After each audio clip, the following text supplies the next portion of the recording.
Dobrý den, já vás zdravím u našeho prvního dílu podcastu SAConsulting, kde vám budeme představovat postupně zajímavé hosty, které jsem za svůj pobyt v Americe poznal. Dneska je mým hostem Braden Porterfield. Hello. How you doing? I'm good. How are you? Thank you for having me. No worries. Braden's my friend. We spent 3 years together on a rowing team at Northeastern. So we have a couple of questions. Hopefully it will be helpful for you guys to see how it's like for US guys preparing for college, how they perform their sports during high school, what motivates them, and what are their plans for the future. So for the introduction, I've a couple of quick questions, make it a little bit casual. Icebreaker. Nice. Icebreaker. So if you had to name one superpower that you have, Oof. what would it be? I'm going to say teleport. Teleport. I love to travel. And so I think taking out the need to get on the airplane, walk somewhere, drive somewhere, I think could really enhance my day-to-day life. Save time. Perfect. Money, all of it. And if this is something you already possess, like your strongest side, what do you think it is? So my greatest strength, probably. Greatest strength. Ooh, I'm a people's person, so I think talking to anyone at any given moment, I think is probably one of my greatest strengths, and just being super casual in conversation. Cool. That's going to be handy for this podcast for sure. Yeah, there you go. In the off season, beers or drinks? Ooh, I think drinks. I don't know. We take all this time off. I might as well indulge in myself. I love a good Moscow Mule. I love a good espresso martini. Something nice. I don't know. Nice, cool. Where would you go for drinks in Boston? Ooh, in Boston. I love going to Fenway. I think it's so much fun and all the rich history, and you get to just hang around a bar, and then next door they're playing baseball in one of the oldest ballparks in the country. So are you planning to go to some Red Sox game this year? I hope so. I mean, we only have a week left in the season. But I mean, one of the nice things is, as a student here, you get the student nines, and so you get $9 tickets for all the students in Boston. They get those offers. It's really fun. Cool. Follow-up question for the summer: barbecue or pizza? Love a good barbecue. I love burgers. You know that we just did the team grill session the other day. That was so much fun. So definitely barbecue, hot dogs, sausages. I agree. I definitely agree. It's like much more about like the people, having conversation. Like if you're having pizza, it's much more about the food actually, just like, like a ripping 2,000 calories, and then like the food coma too. Yeah, I feel like shit afterwards. Yeah. Who is your celebrity crush? Ooh, celebrity crush. That's a hard one. I think growing up it was Anne Hathaway. Okay. Super pretty. My sisters loved that Disney movie called The Princess Diaries. Okay. Yeah, that was a big one for me. So, and obviously, she's a great Catwoman in Batman. Couldn't agree more. Now shifting to more like a practical question, I would say. So, would you prefer to live in 4 seasons weather or Cali weather? So Cali weather for Europeans, let's imagine like southern mid-Italy when, 20 degrees, 25 degrees Celsius all year round. Very nice weather, but you will not experience snow. It rains rarely, not really. Yeah. I don't know. I would say probably 4 seasons. I think that I really got to experience that in Boston. Being from the DC area, we get that to an extent, but in Boston it gets really hot in the summer. We have a really medium spring, and the falls are pretty extreme. I mean, we saw that this past year, not being able to row for about 2 months. But then the fall it's like a perfect equilibrium, and you get the best of both worlds. Some days it's really hot, and some days it's really warm. Yeah, I agree. I kind of wish we were no rowers, and I kind of like experience the Boston winter for like, go every weekend, like ski in Vermont, like go play ice hockey, on a pond.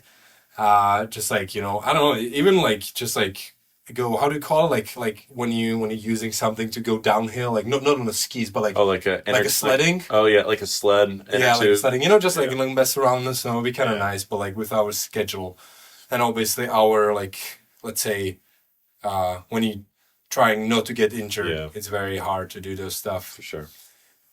Next, haircut. Are you gonna change your signature haircut? For you guys who don't know, Braden's wearing this haircut for 4 years now.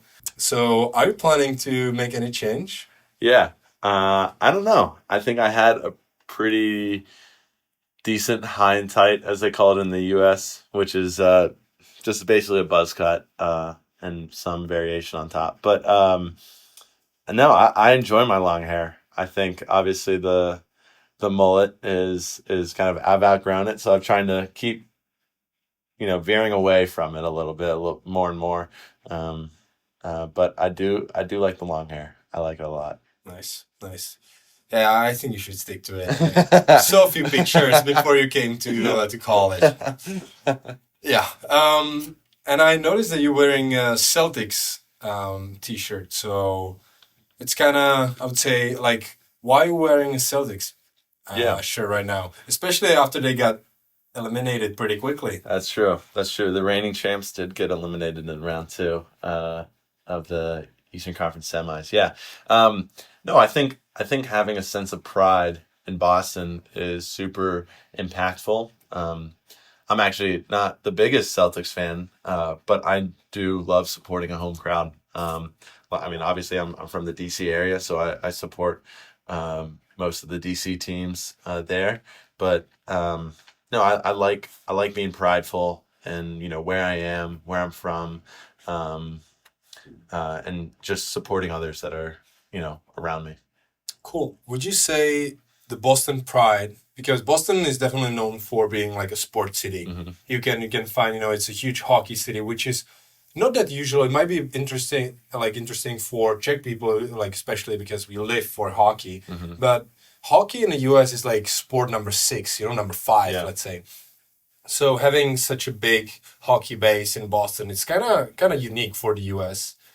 And also having Red Sox as a huge franchise, historic franchise, having Harvard, BU, Northeastern, all good, BC, all good colleges that have like a big D1 programs. Is it something that you can like define Boston by, being like a sports city? Yeah, for sure. I mean, like you said, it's a rich history in sports. I think they have something ridiculous, like 18 championships for all 4 teams, major league teams in Boston, and that's more than any other city in the country. So I think sports play a rich role in Boston athletics. If that, like you said, if that means university, even high school level, I think a lot of people take pride in the sports here in this area. Yeah. So when we talk about the 4 teams, so we have Boston Bruins hockey, Boston Celtics basketball, New England Patriots for American football, and then Red Sox for baseball, just to clarify for our European listeners.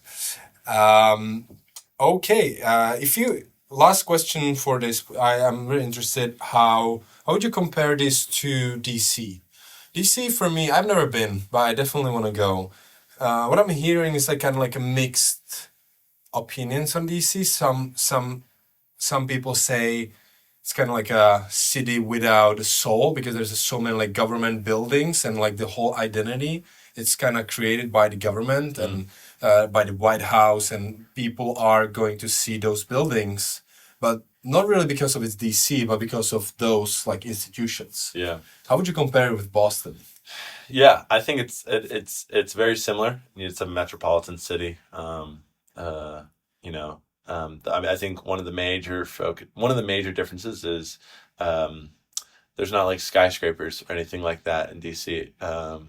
Everything has to be, and correct me if I'm wrong, you can fact check this. I think everything has to be under the height of the Capitol building. Okay. So nothing can be higher than that. It's either that or the Washington Monument. So that limits a lot of buildings. And so it's very flat leveled. I think one of the unique things about DC is that it's the shape of a diamond.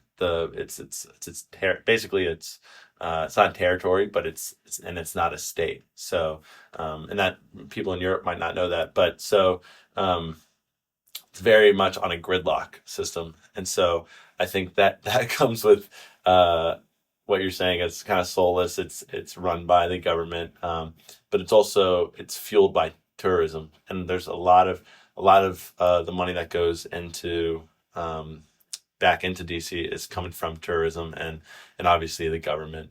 But and that kind of dark area, I think there's a lot of light in DC where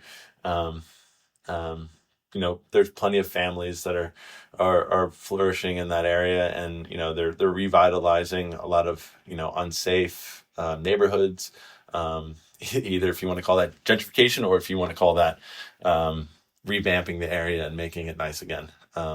But I think Boston, and I think one of my strengths coming to Boston was that I was able to assimilate very well. Okay. And I'm sure you're going to talk about this later, but coming from one city to another big city was very easy for me. And that might not be easy for someone who's coming from, a small town in Missouri and coming all the way to Boston, where they might have trouble assimilating because of the daunting skyscrapers or the busy city life for someone who might be from a quieter environment. Yeah, I definitely agree. It plays a huge role. Like if you are, I would say, the cities are just like fast paced. Like everything like goes around the business, and like everything happens like kind of quick. And for some people who are used to be in a nature, for example, in like 10-15 minutes, from their house, it might be like a little bit of a shock going to a huge city. Like Boston or DC, because in Boston, I'm not sure how many people live in DC area, but Boston area is 5 or 6 million, which is more than half of Czech Republic. Yeah. Concentrated in basically few square miles. Yeah, for sure. Okay, I'm gonna ask you about your travel to Czechia later, because now I think we transition to your growing up pretty well. So I would like to hear about your growing up in regards to the educational system. So start elementary school, middle school, high school, and how did you manage to do sport during those years? Sure. Yeah. So I'm from Alexandria, Virginia. It's a suburb of DC. And I was raised in the public school system. It's either public school or private school, or you're homeschooled, and I'm sure it's similar in Czechia. But in the public school system I grew up in, there was a magnitude of elementary schools. So that's from kindergarten to 5th grade. So you're around eight-ish, I think. It's from 5 to 8 or 9 or something like that. And so, that is very recreational. You're not, I was exposed to sports at a young age. But that was still recreational. I wasn't really into it, if anything, but I did it because of my friends and such. And so I never had a problem balancing it or in that light. I saw it more as a social scene to gain friends and stuff like that. Yeah, I know your dad was a successful rower, so you're kind of going in his footprints. Yeah. And your mom played D1 soccer, right? Yeah. Yeah. So how did their athletic careers influence you at an early age? You started to play soccer, right? At an early age? Soccer was my first sport. My mom was actually my first coach, okay. And that was what they call in the U.S. as recreational soccer, rec soccer. So that was through the city. But then I started to play baseball. I was trying every single sport. My parents kept me away from contact sports as a young kid, and didn't let me play American football until I was in high school. But they allowed me to, play golf or baseball, soccer, basketball, anything that I was around my friends. But, going into middle school, I really wanted to play football. And once I hit ninth grade, that was the first thing I really focused on was I played football in the fall. I played basketball in the winter, and I rowed in the spring. Okay. So in high school, in the public school system, there is fall sports, winter sports, and spring sports. You have the opportunity to specialize in one if you want to, but I kind of saw it as, an opportunity to, dip my toe in, and, 3 different ponds, if you want to say that. But I really took a liking to football, and I played basketball because I was tall and I liked the sport, but I never saw really a future with that. And I saw rowing as a way to connect with my dad first before anything. And I didn't really grow into the sport maybe until 10th grade or 11th grade during high school. But, once I realized that I kind of found my calling and what I wanted to do with rowing, I turned to specialize that during COVID, where I was able just to focus 110% on trying to be the best rower I can be in college. Okay, cool. This is definitely something new for the Czech listeners, or even European listeners, because in Europe, there are sports you kind of need to pick up very early. If you want to be on the highest level, like soccer, hockey, especially hockey is notorious. You kind of have to put your infant, on like skates. They have to grow up on the skates, so they kind of know the flow from the very beginning. Mm-hmm. So this dividing the season into 3 parts, doing different sports in a different season. It's very interesting, and it definitely has some perks. You will probably be very, very complex. You will try different things, and you will be able to choose the sport you actually like much more wisely than someone who would just specialize in one sport. On the other hand, do you think there's some problems with doing all 3 sports in once? Yeah, I could see that being having some limitations on their potential. I think actually it probably goes both ways, but if you're playing 3 sports and you really want to be at the highest level for maybe a sport like you said, hockey or soccer, where you kind of have to be engulfed into that sport, just because there's a million other people just like you who want to have the same dream, and you have to just be that much better than the next person in order to get the same look someone else is getting. So I think knowing your priorities, and that if you want to be at the highest level, you just might have to be fully bought into that sport. But I think it goes both ways in that limiting yourself to one sport, like you said, it can be detrimental. And you said it. I mean, being able to try new things, in the future. But also, if you're limiting yourself to one sport, you might be more likely to burn out from that sport. You see it all the time where, in rowing, someone might be all rowing all the way through, and, you see they might go to the Olympics while they're in college, and they come out of the sport and they have nothing left to give. It happens a lot in a lot of other sports where they might be just really good in college, and once they get to the NFL for American football, they might not pan out just because they're not able to cut it. So I think it's a double-edged sword in that regard. But I mean, I don't really have any regrets of actually doing all 3, because I have equally fond memories from playing each of those 3 sports in high school. Cool. Now we have to talk about scholarships. Sure.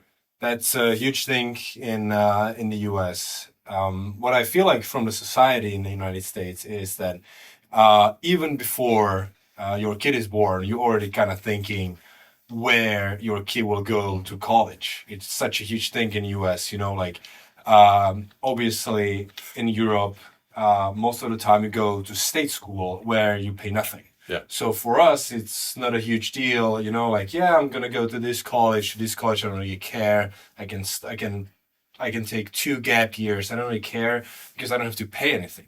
Mm-hmm. But here, when you have to pay $80,000-$90,000 a year for your tuition, housing, and meals, it's obviously a huge help for a family budget if you get a scholarship, whether it's athletic or academic. Yeah. So would you say the fact that you did 3 sports, it was because your parents could afford this and there was not that much pressure on you to pick up one sport and be in the best place to get as high as scholarship as possible going to college? I think it was actually the opposite. Okay. I think I kind of saw it as like, okay, let me see how good I can get at these 3 things and see, because I didn't want to limit my potential. I think I saw football as a chance to keep pursuing my passion. And not to say that the other 2 sports were my passion, because obviously rowing is my life now, and that's what I'm engulfed in. But I saw it as an opportunity to see where the sport could take me. For reference, for football, the best offer I was probably going to get was a D3 or a D2 school. And there's not that much money in those lower level teams. So if I were to get something, it was going to be on a minimal scholarship. And for football, I thought of going to one of the military academies, if anything. And that's obviously school's paid for there. All you have to do is, you have a required service time after that, if that means 4 or 5 years immediately after graduation. And I kind of ultimately decided that wasn't for me, especially, with my dream to pursue LA in 2028. But, rowing, I saw it as an opportunity, one, not to be as big as when I played during football. I was, for reference, when I played football, I was probably 110 kilos. Maybe a little more. But I saw it as an opportunity to be super fit, super diligent, and super committed to a sport that requires excellence. And I thought that having that kind of structured schedule and routine to my life will make me a better person, and I think it has. And so not limiting yourself, like I said, it actually can probably help you really find your groove and what you love, because ultimately I would not have gotten into Northeastern if it hadn't been for rowing. And I'm entirely grateful for that, because like you said, it's the same in the US. State schools are significantly cheaper than private institutions within your state or even outside your state. So most likely I would have gone to a school like University of Virginia or Virginia Tech, where most of the people in my class at my high school went to. Okay. So for you, the 3 sports were kind of testing the ground, where you can pursue your career the most, where you can get the highest scholarship. Sure. Obviously, not only get a scholarship, but at the first place, get to some school, because there's plenty of people who use the sport even though they are not planning to be tryhards during the school, during college or after. They use their excellence in a sport to get to the good school, and then whether quit the team or just, take the foot off the gas. Just chill and enjoy the social benefits of the team and enjoy. Cool. Why East Coast? Why did you choose to stay on East Coast? Obviously, East Coast is huge for rowing. Your dad went to Northeastern as well. On the other hand, you are definitely a different person than your dad. I know that for a fact. Even though you have some similarities as well. Why did you choose to stay in the East Coast? Yeah, I think proximity was probably one of the biggest things that means. Friends or being home, being close to home. I mean, I'm only an hour and a half flight from Boston, Logan to Reagan National Airport in DC. So that was a big factor for me. And I think the way of lifestyle on the East Coast is very similar from city to city, especially in the Northeast. I don't want to generalize anything. Once you go past Virginia, you should generalize here. Yeah, for sure. And I think in the Northeast, it's super easy to go from city to city, and it's very similar. Obviously, you got the Big Apple, you got New York City. That is, it's probably the most well-known city for Europeans, and they see that and they think it's very daunting. But I think outside of New York City, you get Boston and Philly and DC, and you kind of are able to see the similarities in those three cities specifically. But somewhere in the South, even on the East Coast, it becomes the way of living is probably a lot slower. It's they might be a little bit nicer down there than they are up here in the Northeast, where maybe people tend to be a bit more cranky. But hospitality down in the South is very a prominent part of their culture, and if that just means saying hi to someone random at the gas station, or holding the door for an old lady at the grocery store. So the culture differentiates, but I think being from somewhere like Virginia, it's kind of a mix between the two, the two cultures on the East Coast. So thinking about the U.S. regions, Sure. Let's compare them between each other. Starting with the South, what would you say is the characteristics of the South? Yeah, I think the characteristics of the South are what most movies or pop culture portray American universities. I think it's very easy for Europeans to kind of get the gist of that, super easy. So, I mean, American Pie, I know we've talked about that before. If you've seen any of the American Pie films, Red cups, red Solo cups, frats, heavy drinking, beer, keg stands, you name it. I think that's what you kind of get down there. But what is interesting, in American Pie, they are in the north, right? Aren't they in Canada, like a Canadian border? I think they're They are playing lacrosse. The main sport in American Pie is lacrosse. Is lacrosse big in the U.S.? Yeah, I think lacrosse is definitely big in the U.S. And actually, I think it's one of those sports that have a niche community, and kind of like rowing. But they have their own clique in the Northeast, and they definitely have their own clique in the South. Okay. And I'm sure, I don't know too much about the West Coast, but they probably have a clique on the West Coast for sure. So party culture, football. You have a rich history. Like you tell everyone you go to the University of Alabama. If you're from Alabama, you're very proud. You're very proud of where you go to. If that means. But there's rivalries, like legitimately, like if someone that goes to Tennessee and you went to Vanderbilt or something like that, both schools are in Tennessee, but they have a rich rivalry of hating both those schools. But you see it in the Northeast. I think the Northeast is different from the South, where it's very city oriented, but also you do get those kind of that American college culture of frats and partying, but it's a little bit different because you might be in a little bit more desolate area than where you might be in the South, where it's kind of very congruent, and the areas are very similar, state to state, where you come out of a city and it kind of drops off and it becomes the plains. So for the first example I'm thinking of is you might go to University of Pittsburgh, but you go outside the state and you go to College Park and you go to Penn State, which is a very party heavy school.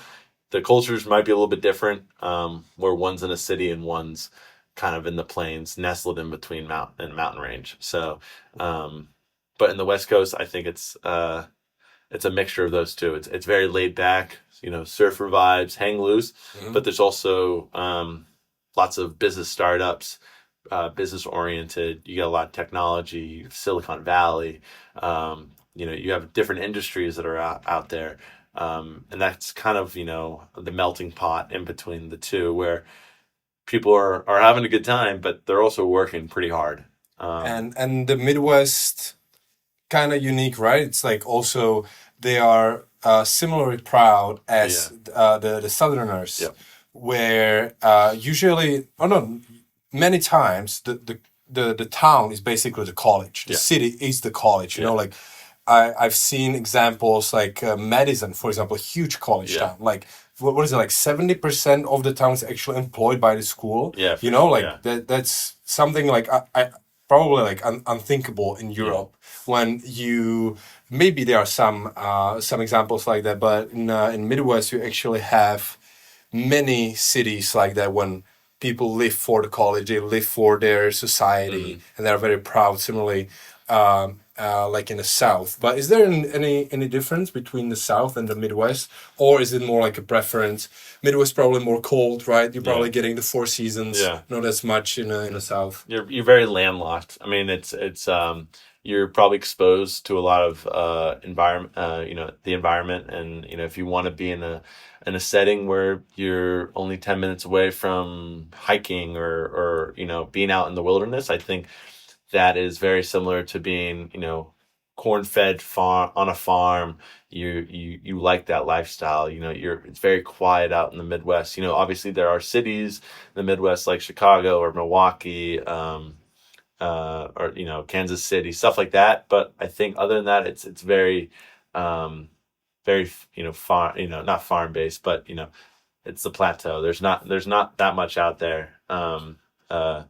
But I think you made a big point where it's like the town that has the university or the college, I think they engulf their entire identity behind that. Even if they don't go to the school, they might still be the biggest. They go to the games. They go to the games. That's crazy. Yeah. Like one of my biggest culture shocks coming to the US was watching the Thanksgiving game between Ohio State and Michigan. Sure. The football game. Yeah. And there's like crazy amount of people. There's like 150,000 people watching this. There's like fighter jets going over the stadium. Everyone's going nuts. There's the parade. Everyone's hammered. Like it's like minus 10 degrees Celsius. Everyone's there. Like no one cares. Like bundle up in their jackets and just like screaming for their team.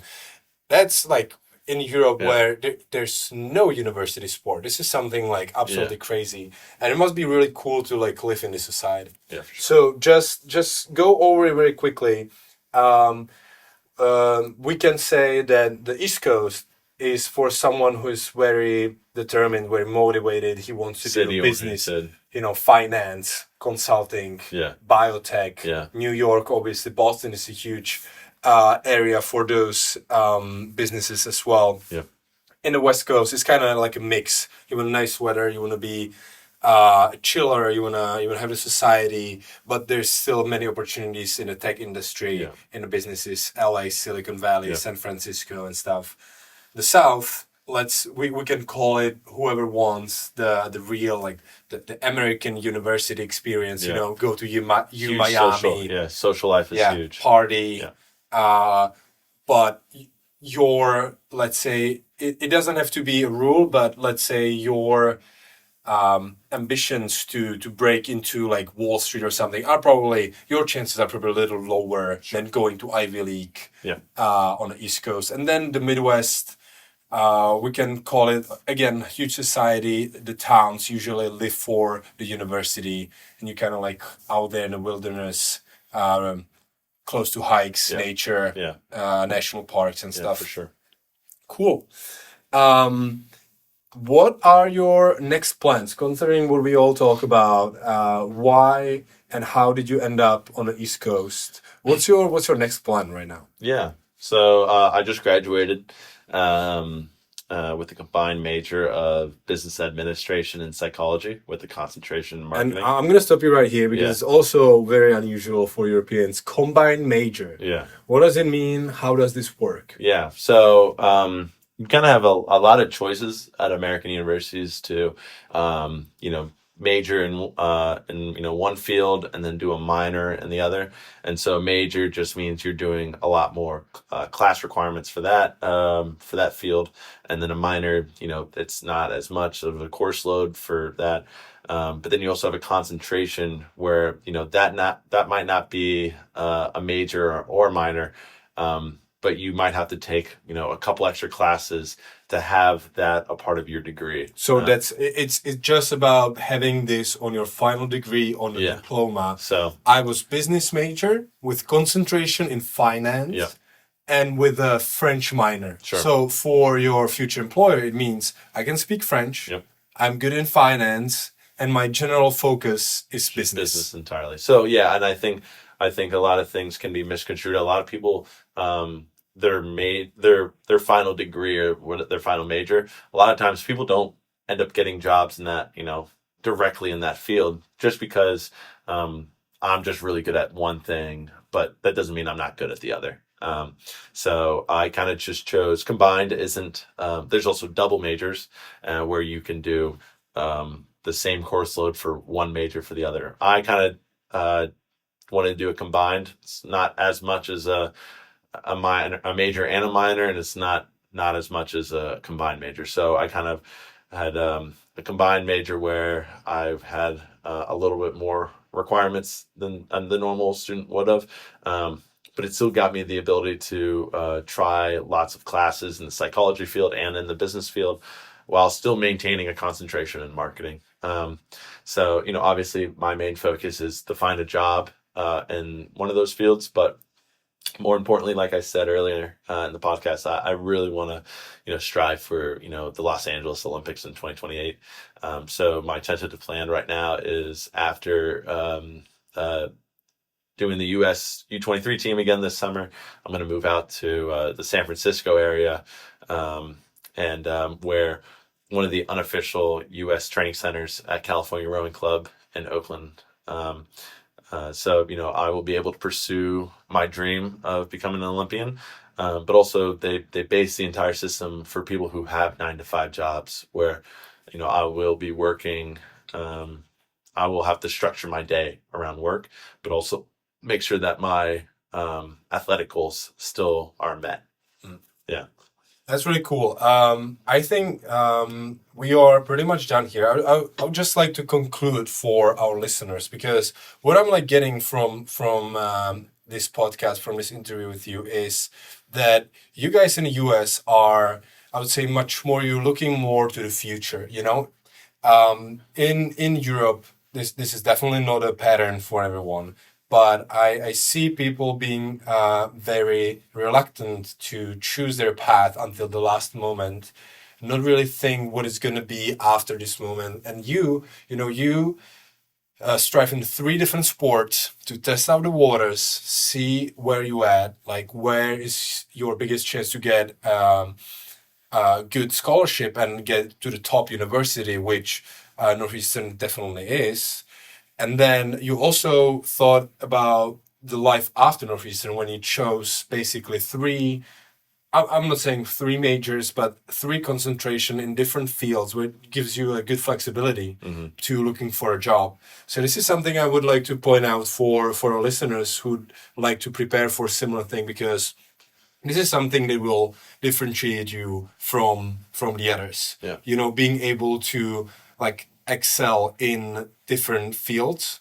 And the last thing I want to talk about is the status of student athlete.